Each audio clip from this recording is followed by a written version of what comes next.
of making actual fiction movies. And this is a hard pill, I think, for conservatives to swallow because we pride ourselves on telling the truth. And it's hard to imagine that you can tell the truth through a lie because obviously that's what fiction is, right? Fiction is it didn't actually happen. There is no Superman. The dinosaurs in Jurassic Park were not real. But you can tell profound truth through art. People have been doing it ever since the first caveman painted on a wall and Michelangelo walked into the Sistine Chapel, right? That's what we're going to do. We're going to take the great ideas of human freedom, the great ideas that the Freedom Center has been championing all along, and we're going to find a way to tell that as a story. And this is all in the service of victory. That's all that matters. It's not just because we like movies and want to make movies, and it's not just because we dislike, combined Jewish philanthropies and want to slap them, and it's not just because we dislike... Yeah, it's not just because, MSNBC is a, I'm looking for a clean word I can use here. The bottom line is that all of this is in the service of broad victory because the left has done all of these things. You hear it on talk radio all the time, people complaining about, for example, the movie Noah, right? I mean, they're going to be complaining all week about the new movie Noah, which has turned biblical sin into overpopulation and degradation of the environment because they haven't read 2 chapters earlier in the Bible where God explicitly says, tame the earth and be fruitful and multiply. We're going to complain about it. You're going to hear on it all week, people complaining about the evils of the movie Noah.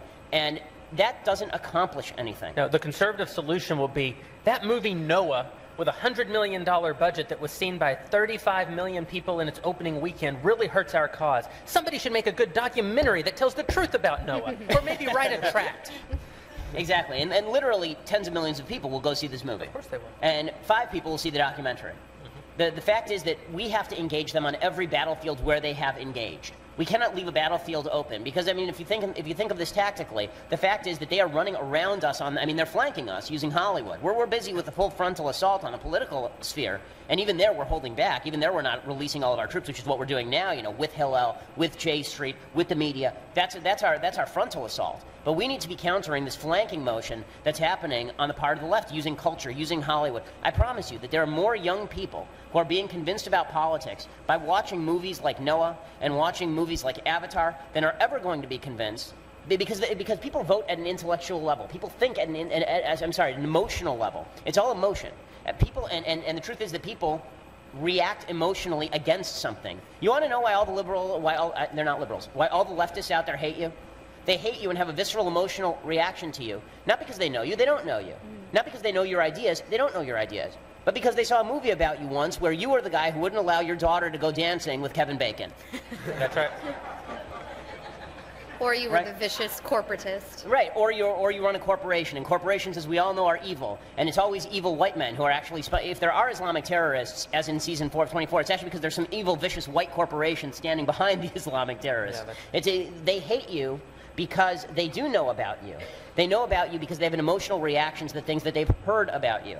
And so if we want to create emotional reactions, we showed in the early part of that video, there was a clip of that UCLA girl, weeping openly and babbling nonsensically after the BDS motion was defeated by 1 vote. And we did know from people on the inside that one vote that allowed us to win at UCLA was shifted by the speech that I made at UCLA.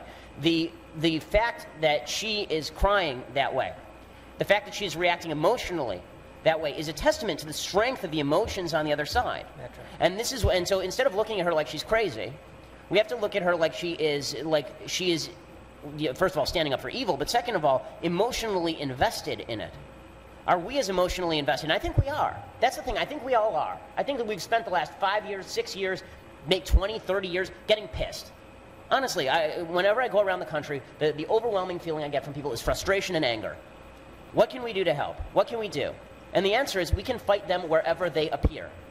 And we can't ignore them appearing on the cultural battlefield, just as it would be foolish to ignore them appearing in the media or appearing on the political battlefield. You don't ignore the elections. You don't ignore when it comes to, you're not going to ignore when it comes to the media. Ignoring the cultural battlefield is particularly stupid, considering that the only thing that young people engage in is the culture and not either of the other two.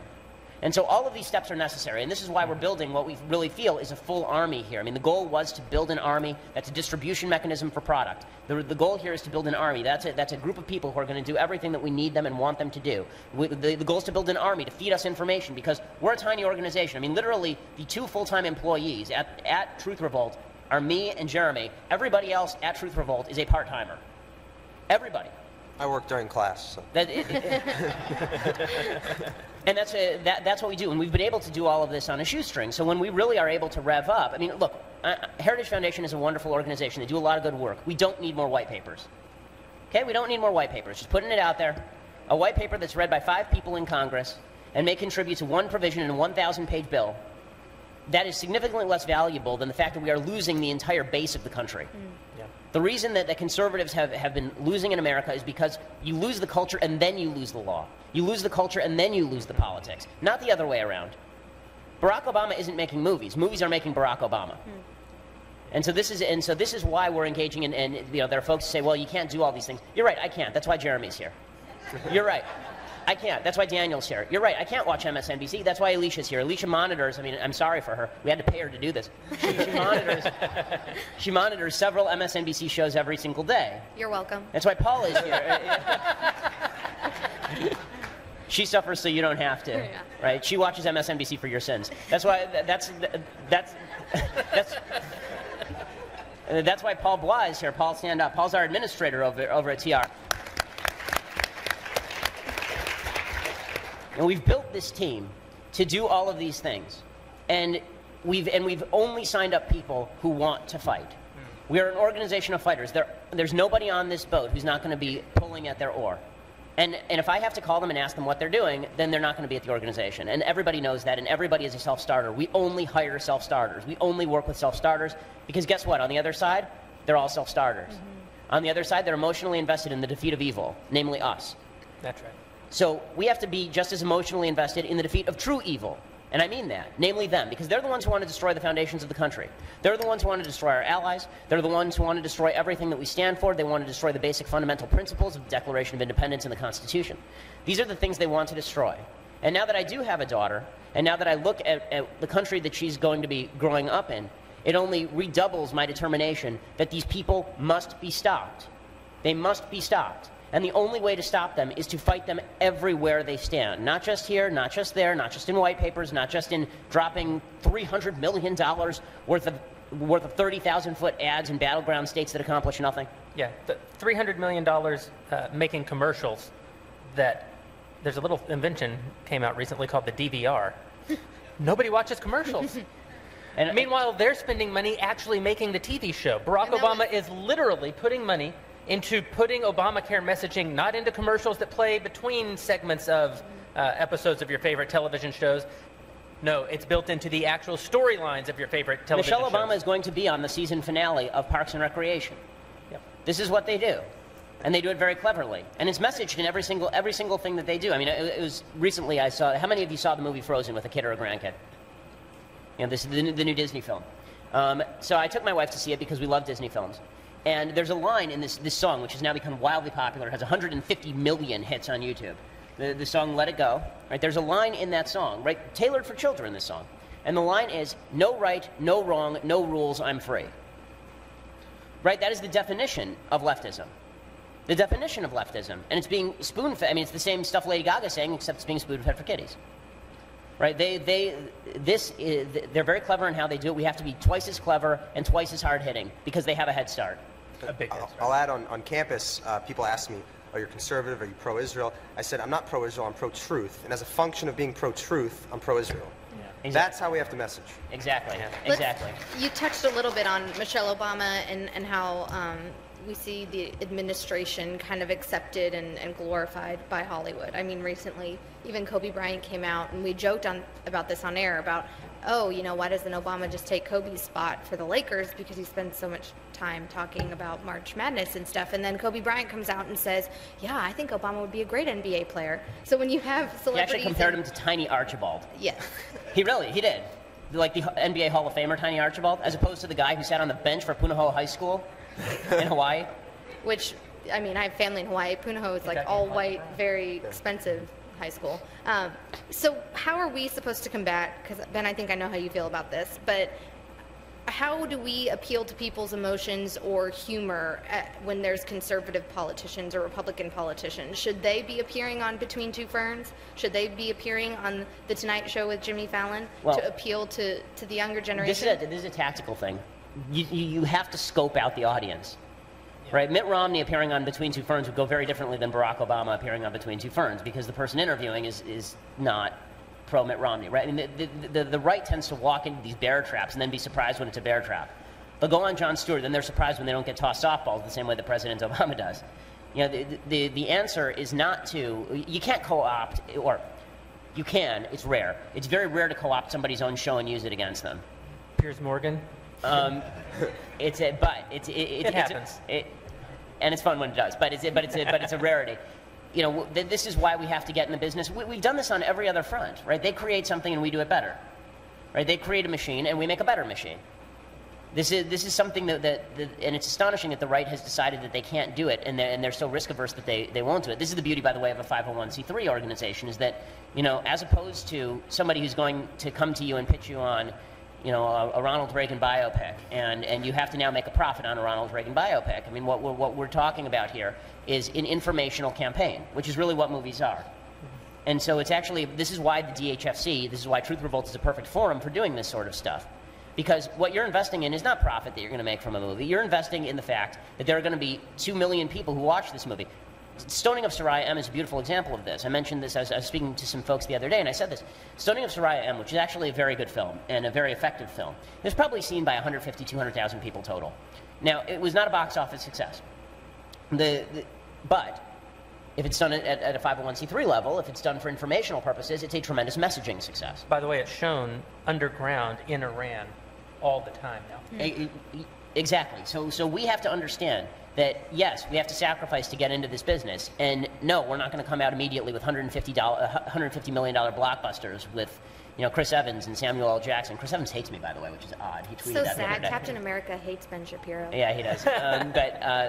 But we can get into the business of messaging, and that's true whether we're going to be punching people in the face in the media or whether we're going to be making new content. So it's all part of the same battle. It's all part of the same battle plan, and that's why we're so grateful for all the support that we get from folks like you, because without it, we really could not have the ability to build out. Our growth has been so fast. We didn't think, Jeremy and I talked about this before we even started, was at a certain point, we're going to get to the point where now we can move into the space where we can really change hearts and minds, where we've built our base, and now we can really change hearts and minds. We just didn't think it would take 4 months. And after 4 months, we're there. And that's a testament to the desire in the country for something different, something hard-hitting, and something that really is looking to make a change, as opposed to more and more and more of the same. Because we can keep funneling dollars down the same rat holes over and over. We can go to the same experts who own huge houses and have wonderful collections of memorabilia. We can keep giving them lots of money, and we can keep losing.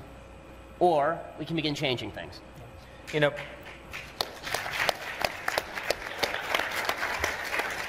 know, I've said this before, but when Stalin saw his first movie, it may be apocryphal, but when Stalin saw his first movie, he said, "No greater instrument's ever been conceived for the controlling of the minds of man." When Barack Obama said that he was the first black president, Morgan Freeman, the famous actor, objected and said, "I was the first black president." And Morgan Freeman's right. There is no Barack Obama without Morgan Freeman. Right? Obama wasn't even the second black president. Dennis Haysbert was the second black president. That's exactly right. On 24. On 24. The reason Hillary Clinton is almost certainly going to be our next president, and I know that's a painful thing to say, but it's because they have a story. Hillary Clinton is the first female president. It almost doesn't matter if she's elected in 2016. You know this. She's already the first female president. She's been the first female president for 20 years now. That's a story 60 years in the making. And we have no story to counter it. Our best hope is to find the least offensive, least conservative, most moderate, heavy-set guy we can and run him against us. You're going to stand against a 60-year narrative with nothing? This is what you're saying, man. It's that ultimately the cultural landscape determines the political landscape. And I think the beauty, you just hit on this, the beauty of what Truth Revolt demonstrates, which should really resonate with anyone who's made a living in this country, is that there is actually a market for this product, and no one is trying to step in and fill that market inefficiency. You know, Heritage Foundation with $80 million a year is not trying to fill this market inefficiency. There's an amazing opportunity for whoever is willing to seize it, and we're very grateful, yes, to the people in this room, also to David and to Mike Finch for having the vision to try to step in. We're going to go to some questions.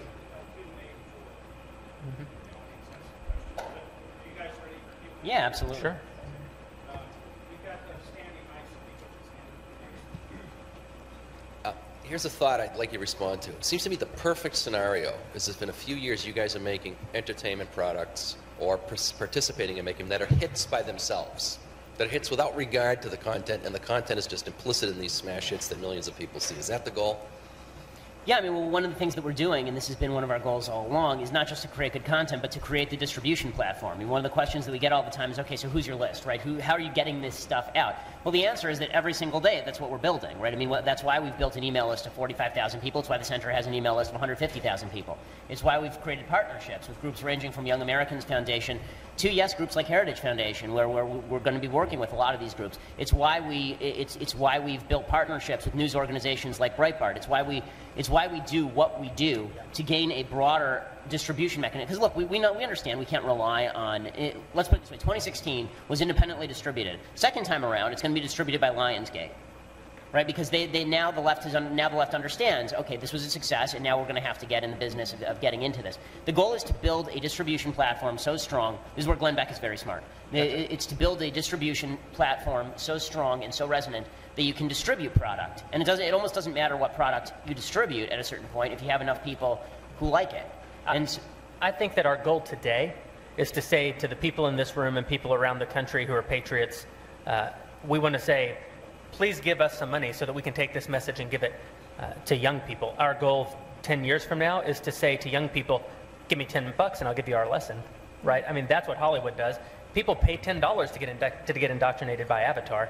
So yeah, ultimately we want to create work that stands on its own two legs, that's the fundamental shift. Right, that's where they connect, right? First, like as I was saying, our whole goal at the beginning was build the base, grow the base, and then you use that base to push out, word of mouth, distribution, and then eventually you've got enough people who are in your wheelhouse, who are visiting your website to see the 9 stupid reasons that you hated, Titanic. Right, and you have enough people who are visiting your website and on your email list and engaging with your content, that now when you release a piece of content, that they actually are, that they're not doing it just on a whim. They're desperate to see it. They want to see it.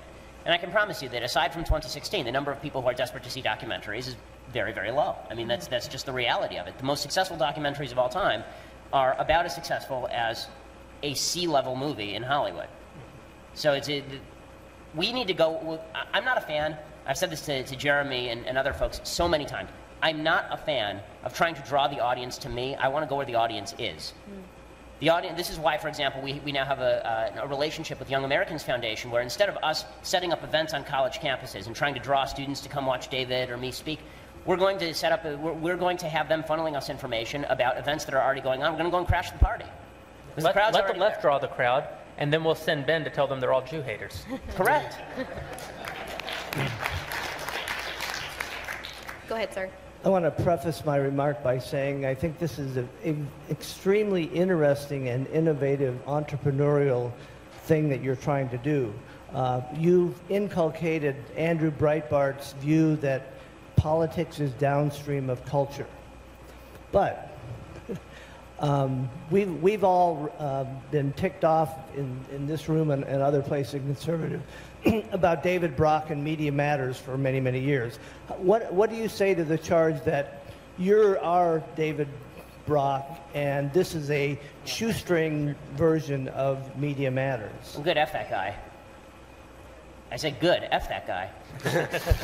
I mean, this is, as far as, look, these are tactics that we wish we didn't have to use. We wish that the other side didn't have nuclear weapons. They do have nuclear weapons. So we can sit here and whine about it, or we can have mutually assured destruction, which is you come after our guys and we will come after your guys. And I think for too long, conservatism has kind of backed off of fighting that battle. Right, I mean, everybody, we want to be the nice guys in the room, right? We don't want to be the guy who calls up the donor and bothers them. We don't want to be the guy who calls up the advertiser. I mean, they're just trying to run a business after all. Yeah, but they're funding the bad guys. Mm-hmm. That's right. And listen, Ben and I, when we first started, had this conversation, which is it a problem that we believe in free speech, but part of our mandate is going to be to curtail speech on the left? And what we came to is this mutually assured destruction concept. The only thing less moral than using nuclear weapons is letting nuclear weapons be used against you. And so our hope, and Ben, Ben said this on the day that we launched, and it's very important to us because we do. Listen, I love Martin Bashir having a TV show. This is another Andrew Breitbart point of view. I want the left to talk. I want people to hear what the left has to say because I think in an actual marketplace of ideas, when people hear their ideas and they hear our ideas, they're going to pick our ideas. But we don't have a fair marketplace of ideas. Like everything else in the country, the marketplace has been regulated by the left, and it's been regulated to a place where the left gets to say what they want to say, and we get to shut up and go home. And so Ben said this on the day we launched, and we stand by it. The day that Media Matters hangs up their spurs, we'll hang ours up right next to them, and we can all go back to having a fair conversation. I'll just add on campus. On campus, they often hide behind the free speech issue. It's never an issue about free speech. You have a right to free speech. You don't have an issue. You don't have a right to your own facts. Oftentimes, they're just manipulating facts. So again, that's also an emphasis. Karen. I just want to say you are what America has been looking for. Thank you. That's very kind of you. And then I also want to ask you a quick question. You may not tell us, but give us a teaser of what your first major motion picture would be about. Jeremy In a world. No, seriously, what would you attack in that first? Where would you go with the mental imaging? Well, I think that we have.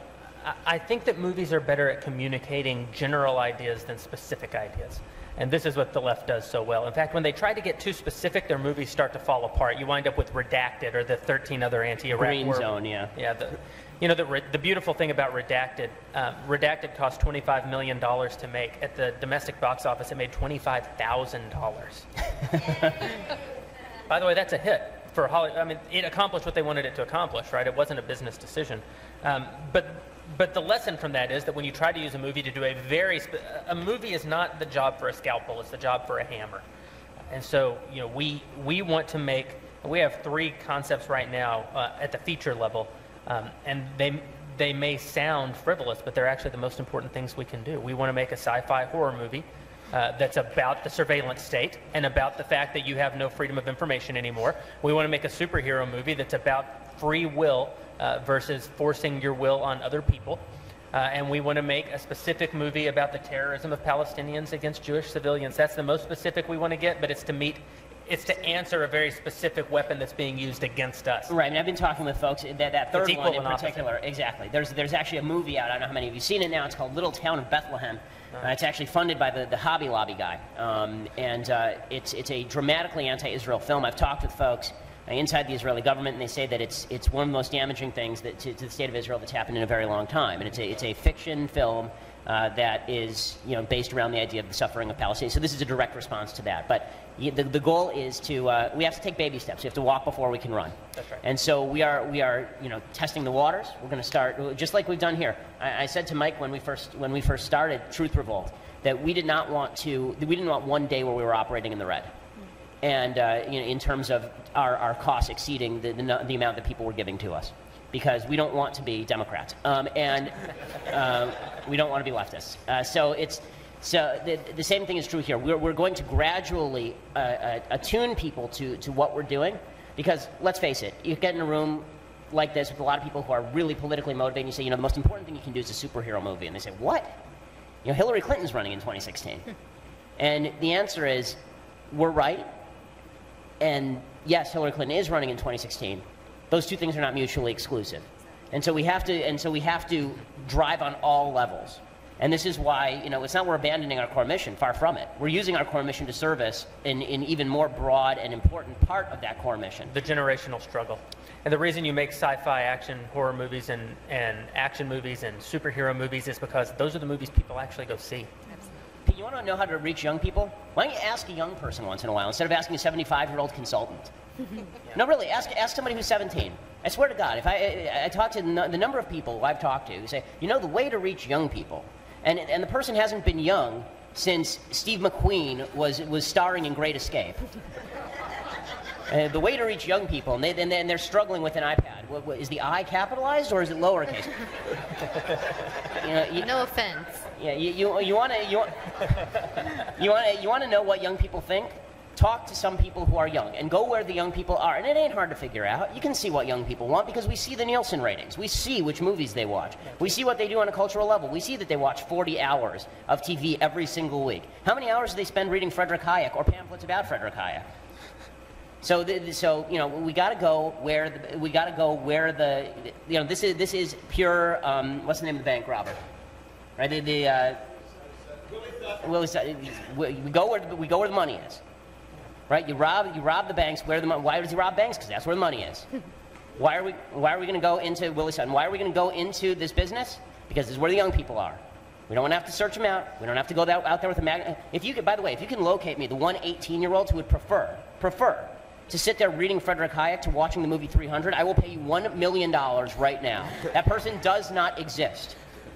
So let's deal with realities. You know, not reality as we wish it to be. That's a leftist thing to do. Reality as we wish it to be. You know, Vladimir Putin is a nice guy who just has everybody's best interest at heart. Reality as we wish it to be. Young people desperately love reading the collected works of Winston Churchill. Okay, let's be real now. Okay, the only thing that young people may have seen with Winston Churchill in it is the King's Speech, where he's a peripheral character, and even then, the chances that they saw it are really low. And I think that's one of the things that's so great about Truth Revolt is a lot of the pieces that are featured on the site also are in correlation with video or imagery.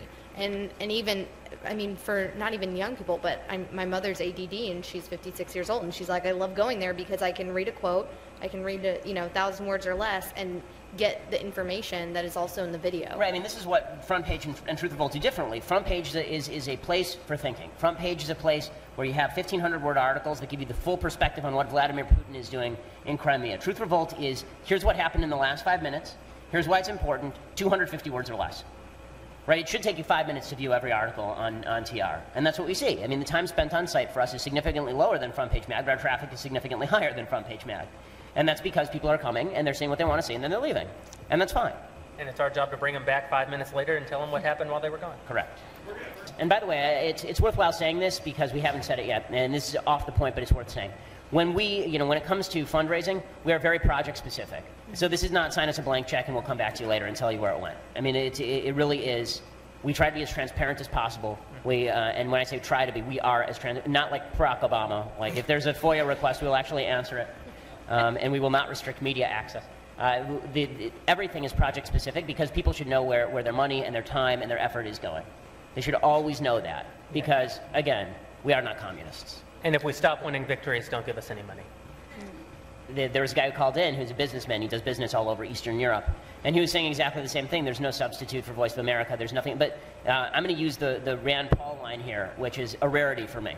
For a variety of reasons. The Rand Paul line is that when it comes to this particular battle, nation building at home. Meaning that yes, we hope to expand globally, but right now the problem in America is that Americans have forgotten what it means to be American. Americans don't know what it means to be an American. It used to be this is a country founded on an ideal. It was everybody who joined here. I mean, the reason that Jeremy's folks have been here longer, than my peeps. My peeps came over here in 1907. When did your people get here? The late 1600s. There've been borings for as long as there's been in America. Yeah. So I mean, jerk. You might call us the chosen people of America. But the reason that Jeremy and I can do something like this, and the reason that my great-great-grandfather could come here and join in, is because this was a country founded on a philosophy and an ideal.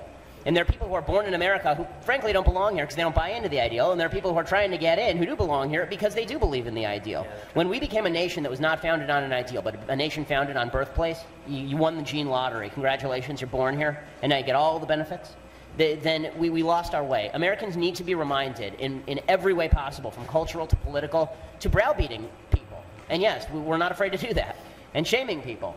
That there is a philosophy in this country worth fighting for, and that it's a philosophy that must stand up. And that if you don't believe in that philosophy, you are standing against good, period. Doesn't matter if you're born here, doesn't matter if you're born elsewhere. If you are standing against that philosophy, you are standing against what is good and what is just and what is right. And I don't care if your people have been here since the 1600s or 1500s or 40s. I don't care if you're descended from Native Americans and they've been here since the land bridge collapsed. It doesn't matter.